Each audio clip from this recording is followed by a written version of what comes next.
Good day, ma'am, Miss Shalyn Jean Levechi. Today, we will be going to discuss a topic entitled Designing Classroom Policies for Effective Classroom Management, Promoting Positive Behavior and a Productive Learning Environment. The reporter, yours truly, Charles Emancio Jimena, together with my partner, Mr. Rainier C. Donaire. Here are the learning objectives of our topic. First, understand the importance of classroom policies. Second, learn the key components of effective classroom rules. Third, explore strategies for enforcing and communicating policies. And lastly, review examples of well-designed classroom policies. Why classroom policies matter? Classroom policies matter, it is because it provides structures and expectations, meaning your students will expected to follow those rules, to expected that each or in a classroom na adyoy mga policies nga ilhapan tumanon. Secondly, it promote respect and responsibility. Yes, kay true sa classroom policies kay kanang mo give of respect ang mga students, not just to their teachers but also to their co-students. And having the classroom policies make them a responsible students. Third, prevent disruptions and misbehaviors. Of course, having a classroom policies, kuan na siya no kanang maka siya if walay kanang classroom policies gud ay mga classroom is kuan jud na mga tendencies nga kanang na mga magsaba-saba, inana misbehavior, na ay mga disruptions nga kanang kuan kaayo, like bisag unsa lay pambuhaton sa mga students, di ba, inana amin kasagaran. Pero if you have this classroom policies, ma-avoid jud na siya, though na ay some good kadili man nato ma-please ang mga students, pero at least ba mura og like sobra pa sa katunga nga students is ma-avoid or ma-prevent ang disruptions and misbehavior. And lastly, support a safe and inclusive learning environment. Of course, having a classroom policies makes a student a safe environment and inclusive learning environment. Kay kuan man if na kay policies sa mga classrooms is kuan man kanang ma-avoid ba na siya sa kanang mga students no nga kanang mga bullied gani. So kuan like mura og ikaw mga bullied ka nga kanang students kay kuan ba kanang mura og maglikay na ka mura dili ka mong bully kaya naman na may mga kuan kana na may mga policies nga ibuhat ang classroom. And also it makes you a inclusive learning environment kay of course a true classroom policies is hapsay no, mahapsay ang imuha pag-eskwela as students, dili ka mahalok sa mga bullies and so on. Here's the key principles of effective policies. First, clear, meaning easy to understand. So to make your policies be effective, dapat clear and sabotable sa students. Secondly, dapat consistent, meaning enforce the same way for all students. Kay dapat consistent ka sa imuha mga policies, like for example sa usa ka classroom ay like sa duha ka classroom imo gi-enforce ni nga policies sa katunga sa imuha students, then sa katunga kay wala nimo siya gi-implement nga kanang policies. So saan pagka-consistent sa imuha or saan pagka-effective sa imuha policies ana if you're not consistent enough as teachers to give your policies fair to them all, no? Diba? So dapat nagay consistency. Third, fair. So dapat if mag-give taog or to make our policies effective, so dapat fair siya, no? Equitable siya, and also respectful siya. Kay if your policies is not respectful, so therefore disrespectful na tendency nga mura og like wala ara ka nang like ang uban mga policies nimo kay kanang dili na paluhon sa students, no? Kay mura dili man siya respectful, so dapat i-avoid na nato, so dapat fair siya and na equitable and respectful. Fourth, dapat positive, meaning focus on what to do, not just what to do. And lastly, developmentally appropriate, aligned with age and grade level.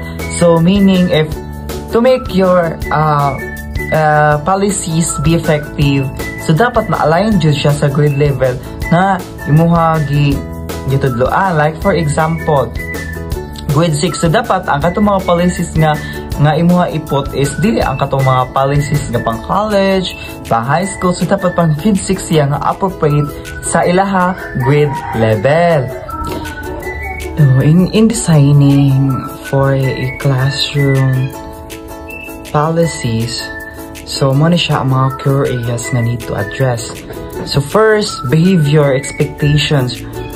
So of course, as teacher, if we will be designed, so kung dapat ato mag-expect ta dapat i-expect ang mga behaviors sa mga students. Secondly, classroom procedures. So dapat dapat as teacher, no, kanang modjid ni siya ato bantayanan, no, kanang enter nila sa class, mag-check like nana mag-enter nila sa class, o unsay kanang mga nila kanang sila the way, no, ang ilang mga materials kipangda, translations. And also third, attendance and punctuality, of course, as teacher. I-check magana nato, no, for na inana nga kani attendance and punctuality, i-check din nato siya as teacher, no, kay para pod ato makuan ba if nakakuan jud sila ba sa katong ila ba na follow ang katong mga policies sa ato classroom. Of course, homework and deadlines, no. So fifth, use of technology, and sixth, the consequences and rewards. Now let's proceed to the sample of the classroom rules. So first, be respectful to everyone. Yes, it is common naman, no? Common na siya kayo nga kanang rules sa classroom, be respectful to everyone. So dapat if ganahan ka nga makagain ka respeto nimo si makagalingon, so you should respect others pod para na ma-respect ka, and you should respect others and to everyone. Come to class preferred and on time. Yes, nani siya na mo way back grade 4 at ako 5 ba to, nani na mo nga kanang classroom rules sa ako come to class preferred and on time. Ako sa una kay best and punctual man ko niya. And third, raise your hand before speaking. Yes, common na kayo siya nga kanang classroom rules. Even now sa college na sa katong mga literature for development, kay kuan siya kanang gigamit ka po siya ng mga rules, no, mga rules gihapon sa other subjects food. Also, keep hands, feet, and objects to yourself. Yes, dapat alay na dyan mo ka mo, dapat di basig nguhit adto na di basig panguhit ito sa katapan whatsoever. Yeah, no ginin. Again, dyan na mga classroom rules before. And follow directions the first time. And that's it for the classroom rules. So now let's proceed to the communicating policies.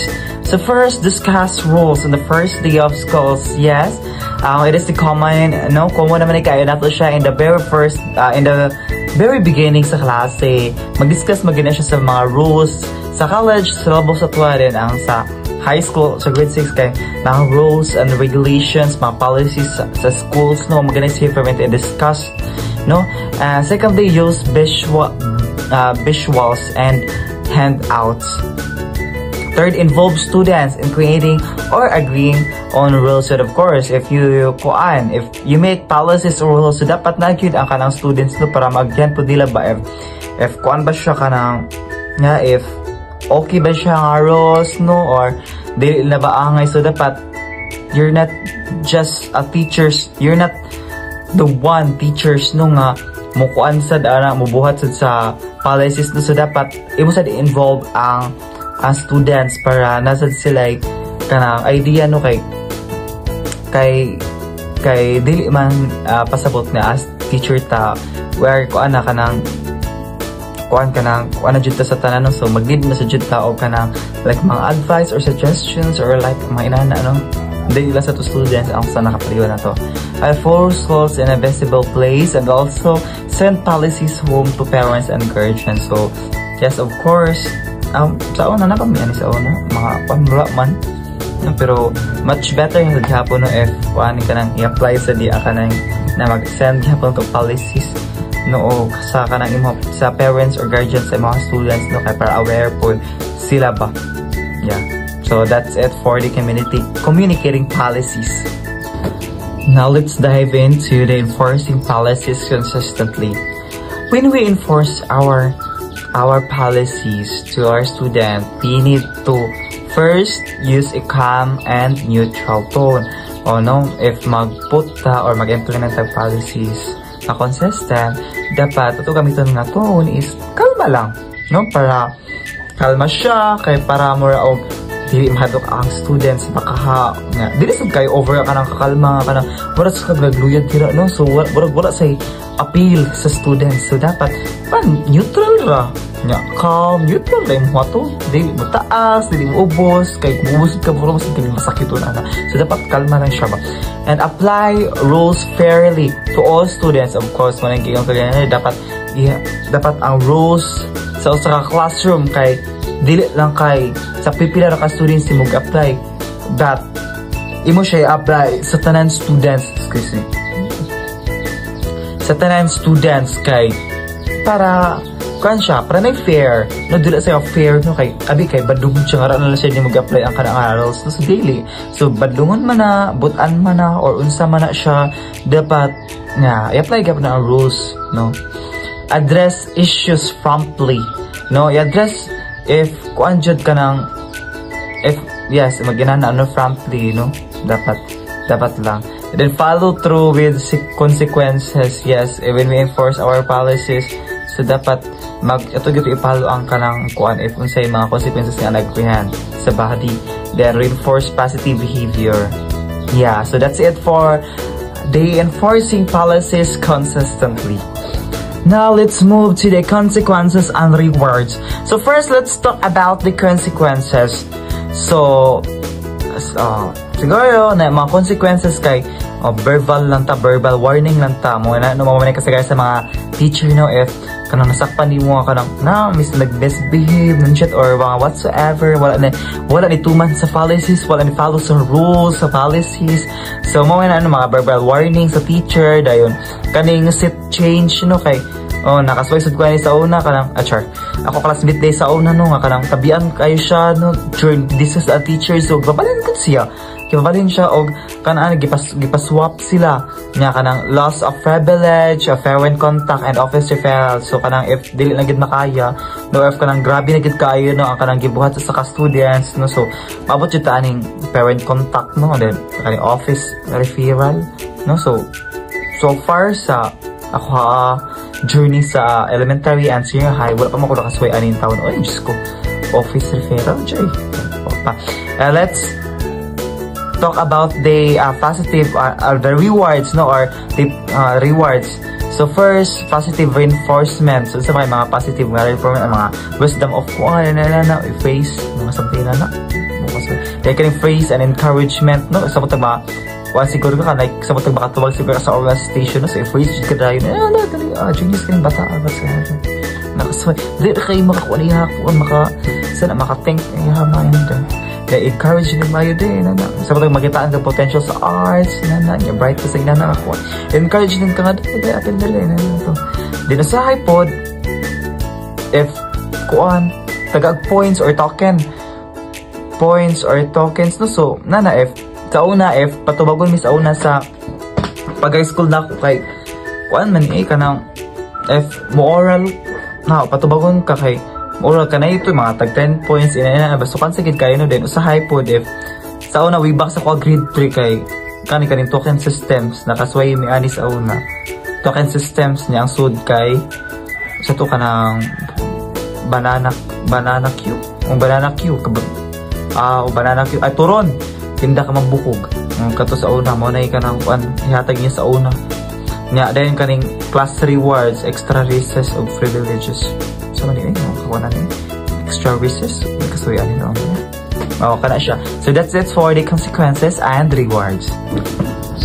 Okay, so, let's talk about involving students. Now, so when we design the classroom policies, so first let's let students suggest class rules. So dapat mo nang gi-discuss to kagay ng kuan, so dapat dili lagi ang teacher may mo create sa kanang mga rules to sa mga class rules, so dapat may involve sa ang students. So dapat you as a teacher to make your kuan ba kana bang feel na effective siya kay dapat mag-adjust ka mga suggestions no sa imong mga students to kung say much better aka na mga rules sa kanang kuan kay para kuan jud ba kana para the transparency. Then secondly, create a class contract. O dapat paperbahon nimo sila sa nagreehan sa kanang inyong mga rules no kay what if they in the end of the day makasama sila din, hindi sila mo-admit tayo ilahabi na guys mo din ilagay sa choose ng class rules. So no, so dapat wanted ka nang pakuadyo sila ka nang paperbahon for the transparency. Reflect together on what works and what doesn't, no? So mag-reflect kung say kuan pabuhaton or di angay na. Then lastly, encourage ownership of classroom culture. Yes, dapat encourage jud siya. So kuan if hilom yung classroom, hilom jud char ina na ba, so okay kasaba, so ina na encourage jud char. So mora to ang sa involving students. Now let's talk about reviewing and adjusting policies. First, we have revisit rules regularly.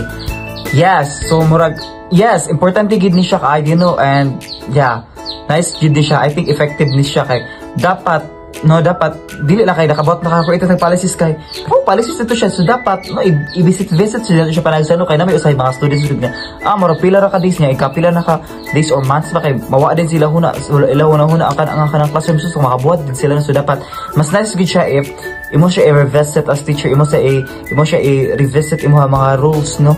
I also adjust based on student needs or feedback no. So if na I need i-adjust sa policies or kuan if nakuan ba mo na-over ba or kanang na-over ba yung kabuutan sa mga students or na-over ba sa ba need i-adjust o inana if nabay ka ng kuan if unsay much better. Yeah, and reflect on what's working and what's not. Mag-reflect mo as a whole class together with the teacher if kuan ba kanang kuan ba ni siya kanang unsay gayna nag-working ba ni siya nga kuan kanang na policies or dili na effective ba ni siya nga policies or dili na kay na ba ilisan or kuan iba kwaon na siya kay dili siya effective. Then stay flexible while maintaining consistency. Yes, so dapat flexible jud ta sa inana maintain ta. To conclude, strong policies are foundation of good classroom management. The clarity, consistency, and fairness are key involve students. Communicate often and be ready to adapt to aim for a respectful, engaging, and a positive classroom environment. So that's it for our report, and yeah.